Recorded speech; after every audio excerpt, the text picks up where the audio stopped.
Boris, बहादुर बर्फीला भालू, हिम्मत जुटाते हुए तेज तूफान में निकल पड़ा, हर कदम पर अपनी बहादुरी का सबूत देते हुए। अचानक बर्फ के शोर में से एक हल्की सी फरियाद उसके कानों तक पहुंची, जैसे कोई मुसीबत में हो। बोरिस ने बर्फ को चीरते हुए सावधानी से उस आवाज का पीछा करना शुरू कर दिया। हर ओर बर्फीली हवाएं घूम रही थीं। नजर लगभग न के बराबर थी और हवाएं इतनी तेज चल रही थी कि दिल दहल जाए।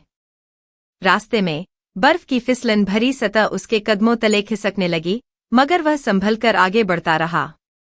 पास ही एक मासूम स्लेज डॉग बर्फ में धंसा हुआ कराह रहा था, रस्सियों में उलझा हुआ, मदद का तलबगार।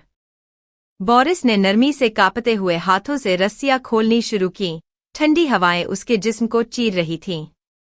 सर्दी और थकान के बावजूद बोरिस ने हिम्मत नहीं हारी और धीरे धीरे कुत्ते की रहनुमाई करता हुआ तूफान से लड़ने लगा।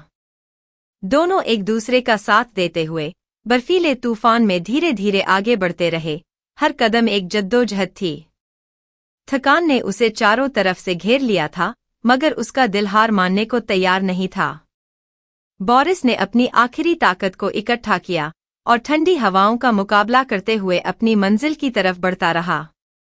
आखिरकार बर्फ में छिपी एक छोटी सी गुफा उन्हें नजर आई, जहां वे शरण ले सकते थे।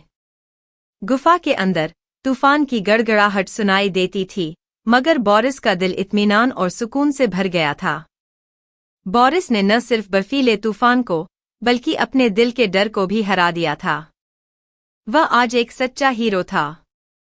आपका एक लाइक और शेयर हमें और भी बेहतरीन बनाने में मदद करेगा। सब्सक्राइब करना न भूलें।